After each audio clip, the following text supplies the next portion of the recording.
ሰላም ተመልካቾች እንደምን አላችሁ የኢቢኤስ ኢትዮጵያን ወቅ ጀምሯል ዛሬ እዚሁ ከተማችን መዲናችን አዲስ አበባ ላይ ነው የምንገኘው የምንቆየው እዚሁ ነው በነገራችን ላይ አዲስ አበባ ውስጥ ሰሆን ሁሉ ጊዜ የሚሰማኝ ሁሌ ራሴን የምጠይቀው አዲስ አበባ እንዲከምናያቸው አዳዲስ ህንጻዎች ዘመናዊ ከምንላቸው በቅርብ ከቆሙ ነገሮች ውጪ ስንቶቻችን የሚነገር ታሪክ የሚዳሰስ ቅርስን እንዳላት የሚጠገብ የሆኑ በኪነ ህንጻቸው እጅግ ያማሩ በስነ ጥበባቸው በያዙት በውስጣቸው በያዙ በስነ ጥበብ ስራዎች እጅግ የምንደነቅባቸው ታላላቅ እንደው በቅርብ እንኳን ብንል ከመቶ ዓመት በላይ ያስቆጠሩ አብያተ ክርስቲያናና ገዳማት መስጊዶች እንዳሏት የኢትዮጵያን ባህል ታሪክ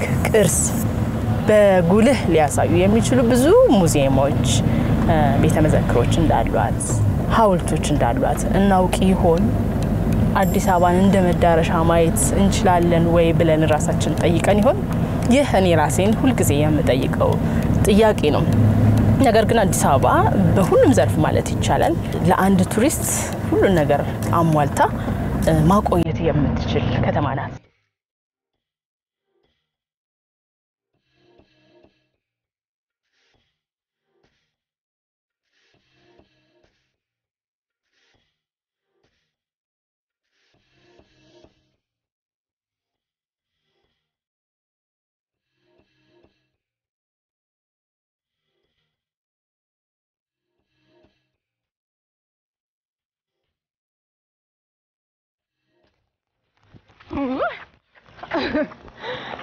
ዛሬ እንዲህ ከጀርባችን አምራ ድምቅ ብላ የምናያት አዲስ አበባ እንዲህ አምራ ይህን መስላ እንድትቆም ይህ ቦታ እጅግ ባለውለታና መሰረት ነበር ብዙዎች ተፈጥሮን አየሩን ብዙ ነገሩን ብለው እዚህ ቦታ ላይ ቀድመው ዛሬ አይደለም ቀድመው ይመጡ ነበር ስፖርተኞች ስፖርት ለመስራት ተማሪዎች በረፍት ጊዜያቸው ቤተሰቦች ልጆቻቸውን ይዘው ብዙዎች ለመዝናናት መንፈሳቸውን ለማደስ ረጋ ያለ አየር ለማግኘት ይመርጡት ነበር እንጦጦ የተፈጥሮ ፓርክ ዛሬ ደግሞ እጅግ ብዙ ነገር ተጨምሮለት የመዝናኛ ስፍራም ሆኗል እንጦጦ በደን የተሞላ ነው እጅግ ጥቅጥቅ ያለ ደን ክረምት ሲሆን ደግሞ ከደኑ ጋር አብሮ ደመናው ጭሱ ብርዱ ሁላ ለየት ያለ ነገር የሚፈጥርለት ምናልባትም አዲስ አበባ የማይመስል የአዲስ አበባ አካል የማይመስል አይነት አንድምታን የሚላበስ አካባቢ ነው እንጦጦ ብዙ ይነገርለታል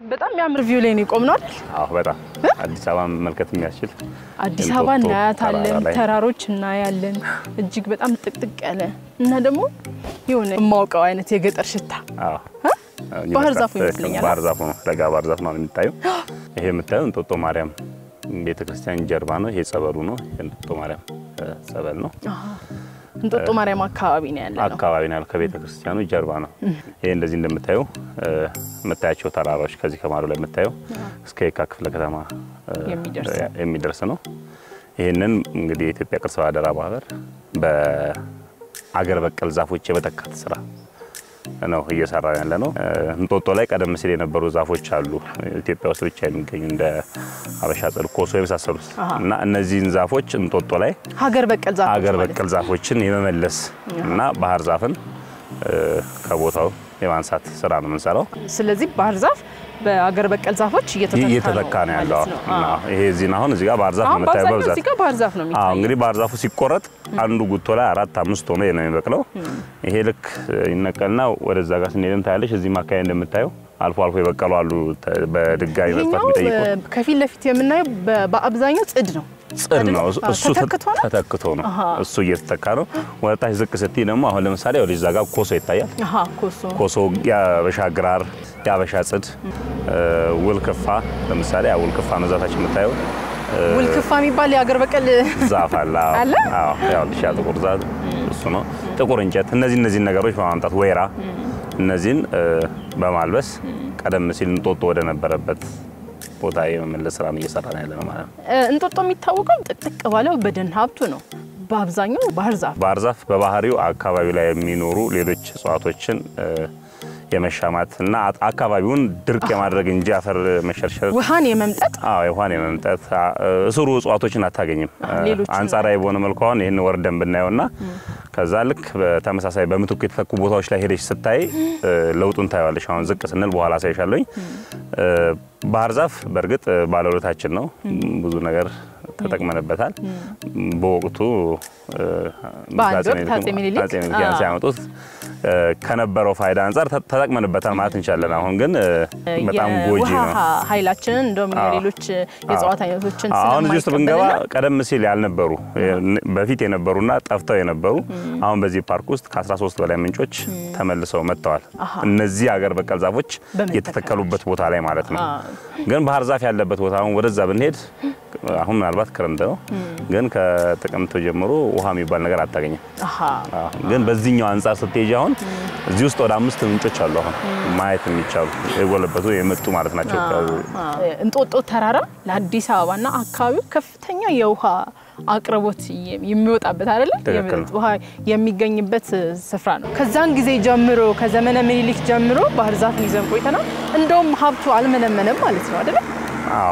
በአንጻራዊ ስታየው አልመነመነም ማለት ይቻላል። ነገር ግን የመቀነስ በጣም ጎርቶታል፣ አካባቢውን ጎርቶታል።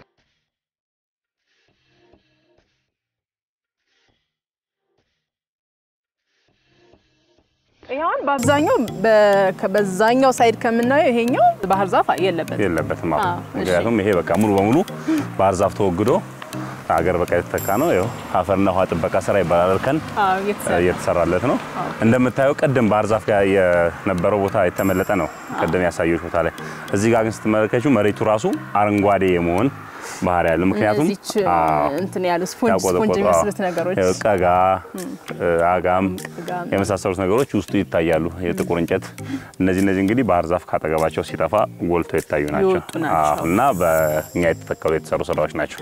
እኔ ግን ስጋቴ ባህር ዛፍ ቶሎ ይደርሳል አይደለ? ለቤት መስሪያን እንገለገልበታልና ቶሎ የማደግ እንትን አለው። አገር በቀል ዛፎች ደግሞ ስሰማ ቶሎ ለሆነ ነገር ለመድረስ ብዙ ጊዜ የሚወስዱ ናቸው እና ዋጋ አስከፍለን እንደ ባለሙያ ማለት ነው አስከፍለንም። ምክንያቱም አፈር ላይ እና ውሃ ጥበቃ ስራ ላይ በጣም እንትን ናቸው። መሬቱን አይጎዱም፣ የመሬቱን ለምነት።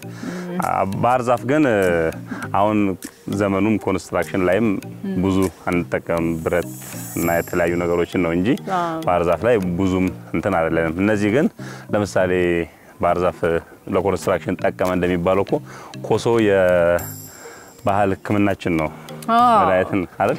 ሀገር በቀል ዛፎች ዋናው ጥቅማቸው እሱ ይመስለኛል አይደል? አንዱ እሱ ነው። ብዙ ነገራቸው በተለይ በቃ መሬትን ከማዳበር አንፃር መሬትን ከመጠበቅ አንፃር ጠቃሚ ናቸው። ምክንያቱም ለምሳሌ ተፈጥሮ ላይ የዱር እንስሳትን አሁን ድሮ እዚህ ውስጥ የሉም። ባህር ዛፍ ነበረ ሰዓት ጠፍተው የነበሩ የዱር እንስሳት ለምሳሌ ሚዳቆ፣ ድኩላ አሁን በቅርብ ርቀት ብትሄጂ ከርከሮ እዚህ ውስጥ ገብተዋል፣ አሁን መጥተዋል። ባህር ዛፍ ግን አንደኛ ለመጠለያ የመሆኑ የዱር እንስሳት መጠለያ ፓርክ የመሆኑ ድሉም እየሰፋ ነው። ይሄኛ ይሆናል። ባህር ዛፍ ቢሆን ግን እነዚህ እንስሳቶች ውስጡ ለመደበቅ ለመኖር አይመቻቸውም። ግጦሽ አያገኙም። ለምሳሌ ሚዳቆ ምናምን የሳሰሉ ነገሮች ከስር የሚገጡት ነገር ካላገኙ የመቀመጥ እንትናቸው እንትን የለም። ስለዚህ ባህር ዛፍ ጉዳቱ አንድ ሁለት ተብሎ የሚቆጠር አይደለም። ስለዚህ ባህር ዛፍ ከጥቅሙ ጉዳቱ ያመዝናል። ስለዚህ ባህር ዛፍን እየነቀልን ሌሎች ሀገር ባህር ዛፍዬ በጣም እናመሰግናለን። ባለፈው ላሳለፍክልን ነገር ብለናል። ሌላ ምን እያሰብኩ መሰለ በቃ ሀገር በቀል ዛፎችን እያሰብኳቸው ሳያቸው እነ ኮሶ፣ አጋም፣ ቀጋም፣ ወይራ፣ ጽድ፣ ወልከፋ ሌሎች ወንዛ፣ ሾላ ሲመጡ አጋራሱ በተለይ ክረምት አካባቢ ባይሆንና ወደ መስከረም አካባቢ መጪ በጣም ልዩ ነው። ካንተ ጋር ያለኝ ቆይታ ጨርሻለሁ። አመሰግናለሁ።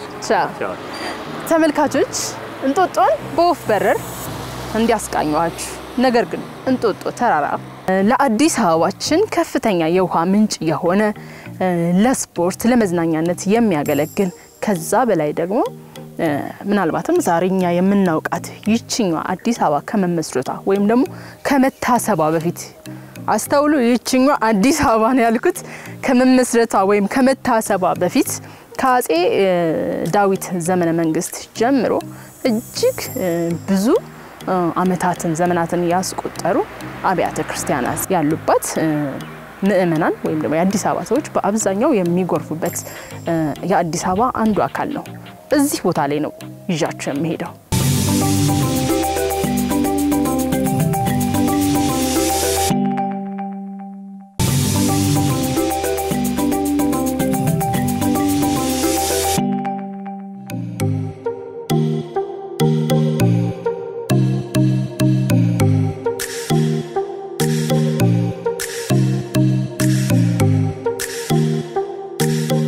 የሐምሌ ወር ክረምቱ ትንሽ አየል ብሏል እንደውም ደግሞ የመጣንበት አካባቢ ትንሽ ተራራማ በደን የተከበበ እንደመሆኑ ጭጋግ ከክረምቱ ጋር ተዳምሮ ጭጋግ ጉም ጨለም ያለ ነገር ይበዛዋል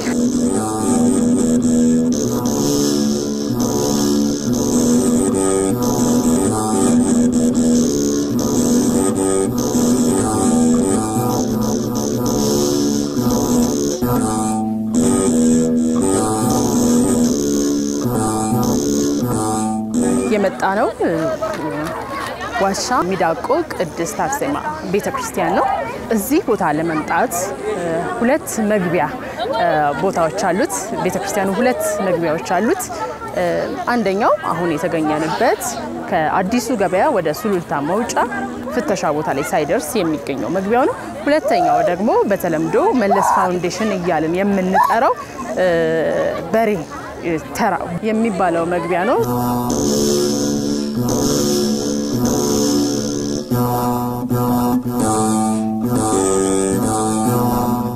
የመጣሁት ሚዳቆ ቅድስት አርሴማ ቤተክርስቲያን ነው እጅግ በጣም የሚገርም የሚያምር ጸጥ ያለ ለአርመሞ የተመቸ በትላልቅ ዛፎች ደኖች የተሞላ ደስ የሚል መንፈስን የሚያላብስ የወፎች ዝማሬ የሚሰማበት የሚያረጋጋ አይነት ቦታ ነው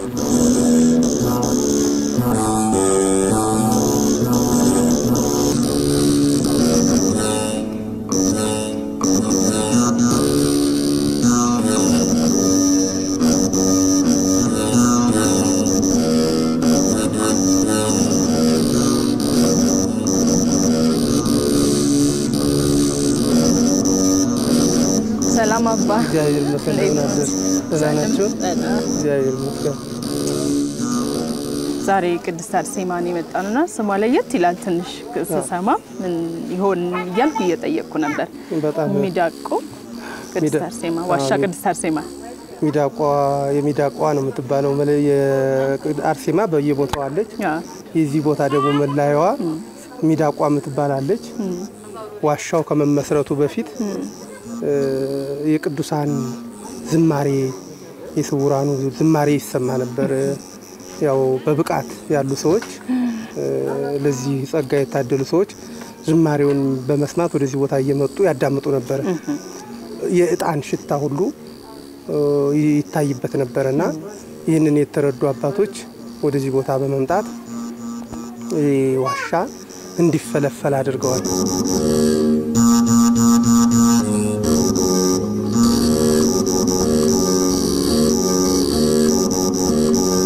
ሚዳቋ እንግዲህ እነዚህ ከዚህ አካባቢ ላይ አትጠፋም ወደዚህ ቦታ መምጣት ያልፈለገው ሰው የማይገባው ሰው ከሆነ በቀንዷ ተወግታ ትመልሰዋለች ትከላከላለች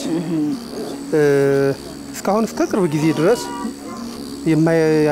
ወደዚህ ቦታ መምጣት ያልተፈቀደላቸው ሰዎች ከሆኑ በጣም አታስጠጋም ትዋጋለች እንደውም ሰው እንዳትጎዳ ብለው ቀንዷን ሁሉ ተላይ ሸርፈውላት ነበር እዚህ የሚኖሩ አገልጋዮች ስትዋጋው በሷን የተሰየመው እሷም እዚህ ቦታ ላይ መጣ ትቆም ነበር ሁሉ ጊዜ ቆማ ምልክት ትሰጣለች ያው እንግዲህ ትታያለች አባቶችም እንግዲህ ምክንያት አለው በሚል ከዚሁ አካባቢ ላይ አጠፋም ለማዳናት ማንንም ሰው ይመጣ አትሸሽም ቀረብ ብላ ትታከካለች ተሻሻለ የማይፈልግ ሰው ከሆነ ደግሞ ትወጋለች አሁን አለች ሚዳቆ አሁን እሷ የለችም ታችኛው ቤተክርስቲያን ከዚህኛው አሁን ወደ 2 የሚሆኑ ታችኛው ቤተክርስቲያን ላይ ይታያሉ ይመጣሉ በዚህ በቤተልሔም አካባቢ እዚህ የነበረችው እንግዲህ ወደ እነሱ ተቀላቅላ ይሆን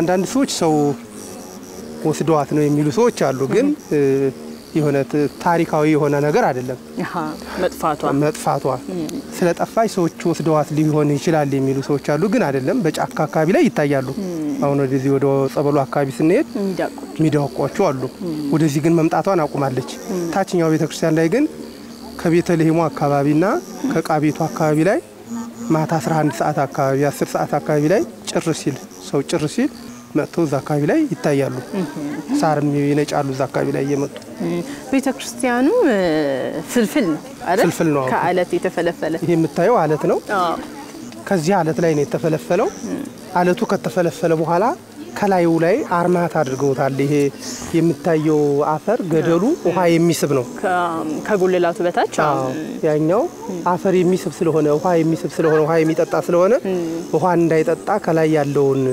የዋሻውን እንትን በቅርብ የተሰራ ነው በቅርብ ከላዩ ተሸፍኖበታል ምናልባት ግን ዋሻው ጥንታዊ ነው መቼ እንደተፈለፈለ ይታወቃል መጀመሪያ ምልክት አለው በዛ ምልክት ላይ ነው ያሰፉት መጀመሪያ ምልክት ነበረው ያው መቼ እንደተመሰረተ መቼ እንደተፈለፈለ አይታወቅም ምልክት ነበረ በዛ ምልክት ላይ በነበረው ላይ ተስፋፍቷል ይሄ ዋሻው የተስፋፋው በነበረው ላይ ነው አሁን እንግዲህ ቀድሞ ይዋሻው ነበር አሁን እኔ ደግሞ ተመጣጣይቺ ለወንጌል አገልግሎት የምትሆን እቺና ወደ ምረቷን አሰርተናታል እንግዲህ በየጊዜው ይስፋፋል ግን የመጀመሪያው ዋሻ ጅምሩ መቼ እንደተጀመረ አይታወቅም ስለዚህ ቀድሞ የነበረ ነው በዛው ላይ ወደዚህ አስፋፍተውታል ወደዚህ ማስፋፍተውታል በዚህ መካከሉ ላይ የቅድስት አርሴማ ጸበል አለ ሰላም ለኪ ማርያም ሰላም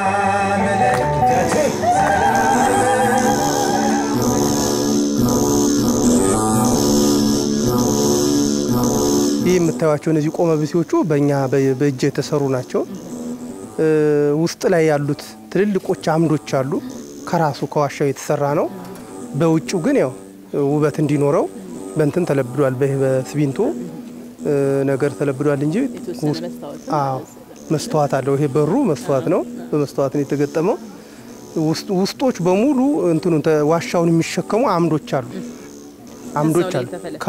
ከዋሻው የተፈለፈሉ ቤተ መቅደስ አለው ቅድስት አለው ቅኔ ማህሌት አለው መቅደስ አለው የጥንቱን ቤተክርስቲያን ለኖህ ታየችዋ በ3 ዙር በመቅደስ ቅድስትና ቅኔ ማህሌት ተብለው የሚሰሩ ዋሻው ያንን ቅርጽ ያዘ ነውና ብዙ ምእመናን የሚይዝ ነው ውስጡ በተለይ በዚህ አካባቢ ላይ ያለው ሰፊ ነው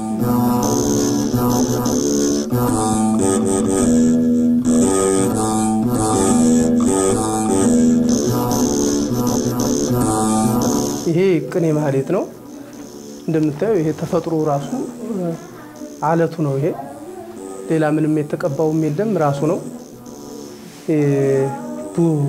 ቦረቦር ነገር ነው የተፈልፍሎ በሰው እጁ በመጥረቢያ ጠርበው አባቶቻችን ያቆዩን ዋሻ ነው ይሄ ቅኔ ማህሌት ሲባል ቀጣይ ያለው ደግሞ ይሄ ቅድስት ነው ከዛ መቅደስ አለው በዚህ ስንዞር የጸበሉ ቦታ ይሄ ነው ካህናቱ ከዚህ ቀርተው ለምእመናኑ ለሚጠመቁት ምእመናን ለሚጠጡት ምእመናን ከዚህ ተቀርቶ ወደ ውጪ ይወጣላቸዋል ትልቅ ፈውስ ይገኛል እንደ እምነትም ምእመናን ይተቀሙታል ከዚህ ላይ ቧጠው ወስደው ሰውነታቸውን ይቀቡታል ይሄ የምታየው እንግዲህ እምነት ነው ሰውነታቸውን ተቀብተው የቆሰለ ሰውነታቸው ካለ ቁስሉን ሲቀቡት ቁስሉ በዚህ አፈር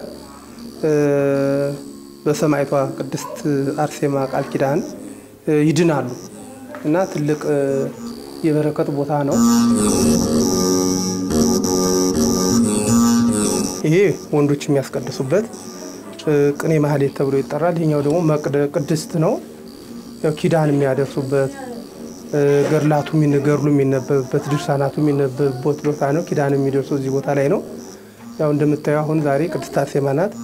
በርካታ የሆኑ ምእመናን አሉ። ሁሉ ጊዜ ቅዳሜም እሁድም በዘወትሩ ሁሉ ጊዜም ዋሻው ሙሉ ነው። ቤተክርስቲያኑ ምእመናን እየመጡ ይጸልያሉ፣ ያስቀድሳሉ፣ ኪዳን ያደርሳሉ። የምህላ ጸሎት ስላለ እንደዚሁ ደግሞ ምህላውን በአንድነት ሆነው ያደርሳሉ በዚህ ቦታ ላይ።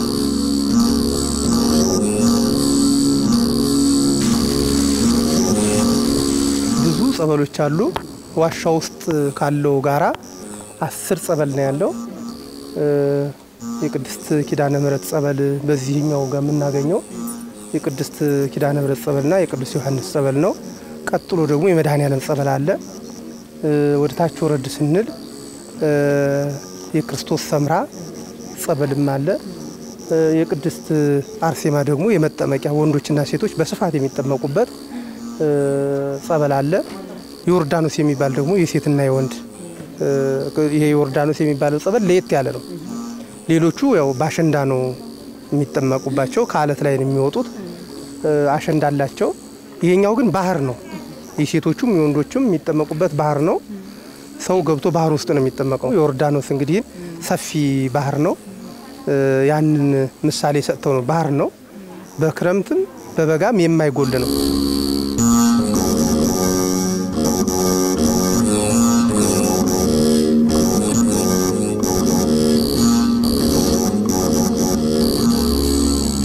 እንግዲህ የቅዱስ ዮሐንስና የእናታችን የኪዳነ ምህረት ጸበል ነው።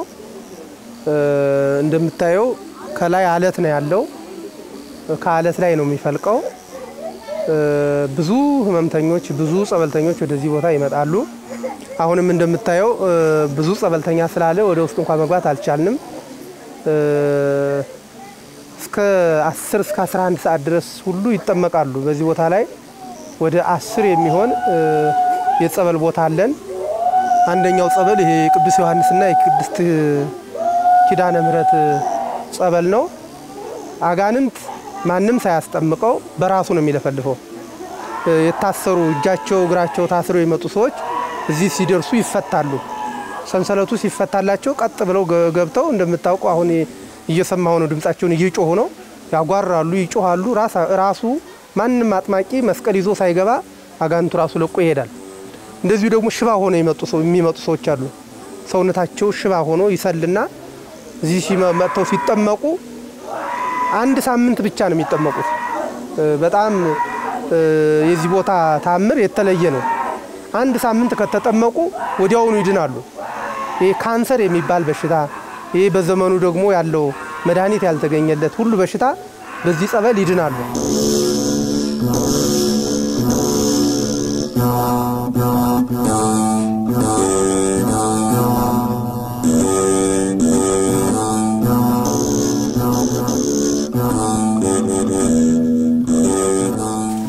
ይሄ የምታየው የቅድስት አርሴማ ጸበል ነው። የሚፈልቀው ከአለት ውስጥ ነው።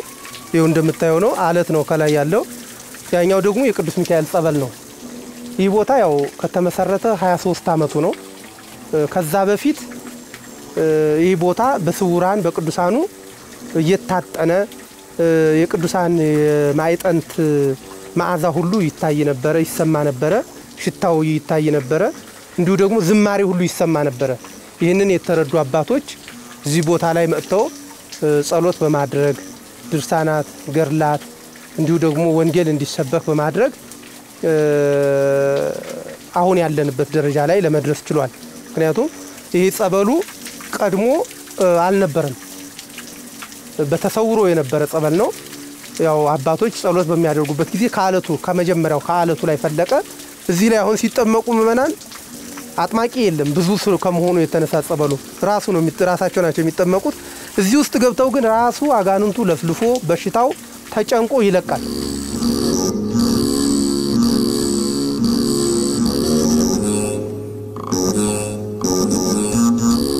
በዚህ ቦታ ላይ በእለት እለት የሚደረገው ታምር ብዙ ነው። አይነ ስውሮች መጥተው አይናቸው ይበራል። ካንሰር ማለት እምነቱን ሲሻሹ ጸበሉን ሲጠጡ ከካንሰር ዳን ብለው እዚያው ደምረት ላይ ይመሰክራሉ። ክርስቲያኖች ብቻ አይደሉም የሚመጡት፣ ሙስሊሞችም ሌላም እምነት ያላቸው ሰዎች መጥተው ይጠመቃሉ።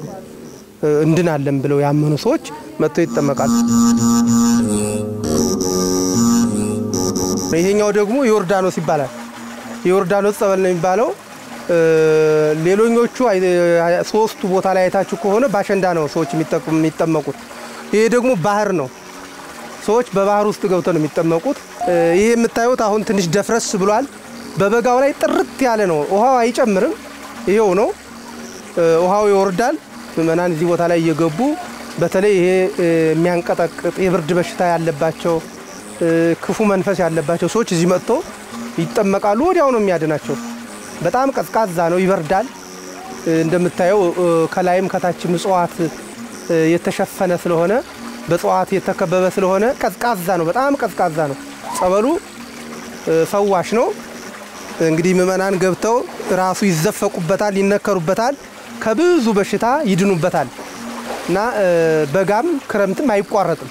ሁሉም ጸበል ከላይ እስከጀምሮ ያየናቸው ጸበሎች በበጋም እንደዚሁ ናቸው። አሁንም በክረምትም አይቀይሩም።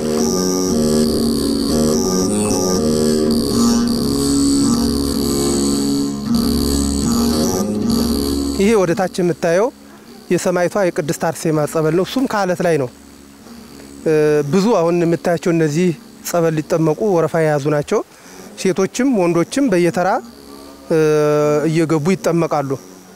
አሁን የዚህ ጸበል ታምሩ በጣም ሰፊ ነው። ብዙ ስራ ነው የሚሰራው።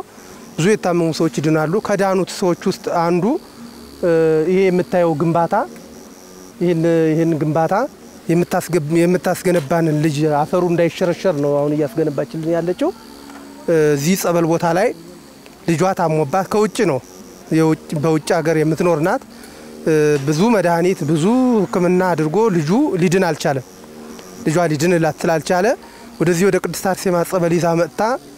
ጸበሉን ሲጠመቅ ሽባ የሆነው ሰውነቱ ተተርትሮለት ሰላማዊ ሰው ሆኖ ጤናማ ሰው ስለሆነ ይህንን ጸበሉን ልስራ ብላ ስትጠይቀን ይሄ ደግሞ ከዚህ ከላይ አፈሩ እየተሸረሸረብን ነበር።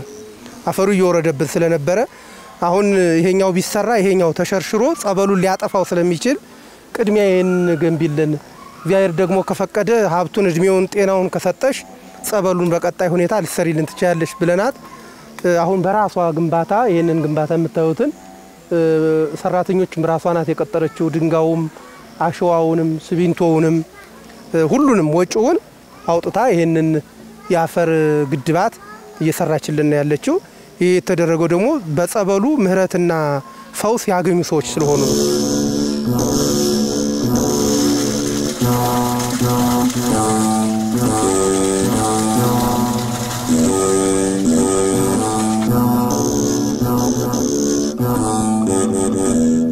ከከተማው ሞጣ ያለ ስለሆነ መንደርም ስለሌለ እዚህ አካባቢ ላይ የምታዩት መንደር የለም።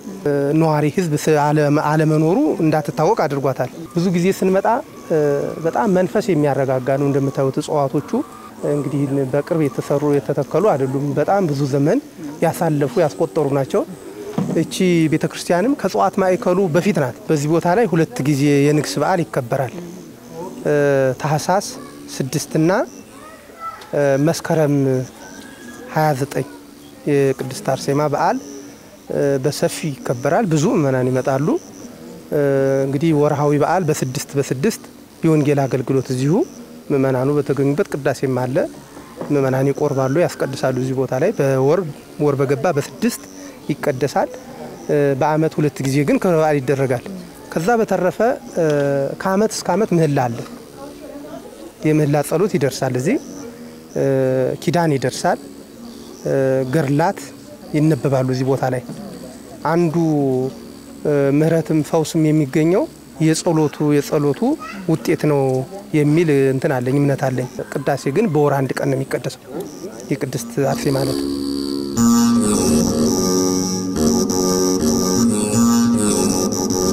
ወደፊትም ይሄ ቦታ የጸሎት ቦታ ነው፣ የሱባኤ ቦታ ነው። ምናልባት ሌሊት ማደር እንኳን ባይቻል ቀን መጥቶ ጸሎት በማድረግ በመጸለይ ከእግዚአብሔር ጋር ሰዎች መጥተው እንዲገናኙ በጸበሉ በጸሎቱ እንዲጠቀሙ ነው መልእክታችንን የምናስተላልፈው።